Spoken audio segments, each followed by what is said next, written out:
Salut, c'est Benoît. Aujourd'hui, on va vous montrer comment utiliser des cartes mentales de conversation. Alors, c'est un outil qu'on utilise pour faire parler des apprenants à partir du niveau A2. Vous pouvez télécharger quelques exemples dans la description, là. Et puis après, vous pourrez faire les vôtres, c'est très simple. Le concept de base, c'est d'associer des mots à des amorces de phrases. Il y a toujours deux éléments. Le premier élément, c'est la carte mentale en elle-même, avec une thématique au centre. Dans l'exemple que je prends, la thématique, c'est le football. Et autour de cette thématique, il y a des amorces de phrases. Dans cet exemple, il y en a 5. Le football me plaît parce que, le football m'ennuie car, le football est indispensable pour, etc., etc. Le deuxième élément, c'est une liste de mots qui est construite par association d'idées. Passionnant, l'argent, l'activité physique, la violence, la télévision. L'apprenant va prendre ces mots et il va les placer sur la carte en les associant aux amorces. Et ce sera notre base pour proposer ensuite des interactions orales. Qu'est-ce que je dois faire pour pouvoir l'utiliser?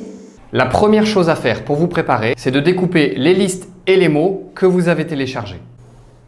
Si vous souhaitez que les apprenants se préparent avant le cours, vous pouvez leur distribuer à chacun une carte et une liste de mots en leur demandant d'associer 10 mots à des amorces en fonction de leurs opinions personnelles. Et à partir de là, les interactions vont pouvoir commencer. Je pense que le football est problématique à cause des insultes.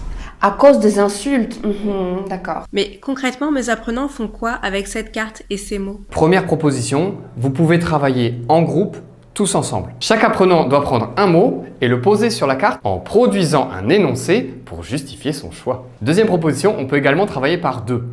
Dans ce cas, chaque binôme reçoit une carte et 2 listes de mots et vous proposez aux apprenants d'associer à chaque amorce de phrase 2 mots.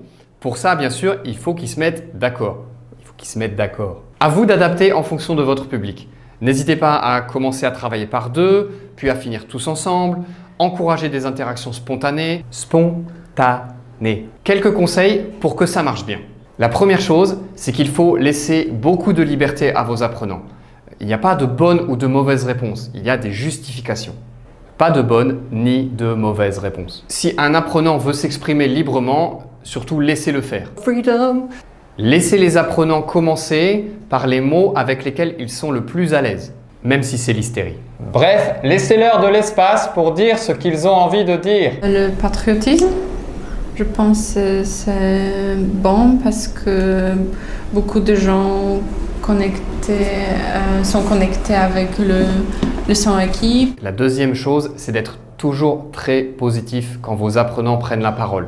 Au niveau A2, les apprenants ont vraiment besoin d'être encouragés. Oui, c'est bien, oui, c'est très bien. La troisième chose, c'est d'adapter l'outil à votre groupe. Travaillez uniquement avec la carte mentale, même sans la liste. Retravaillez la liste de mots en fonction de vos apprenants. Soyez créatifs. On se retrouve bientôt pour une nouvelle vidéo et de nouvelles idées pour vos cours de FLE. À la prochaine!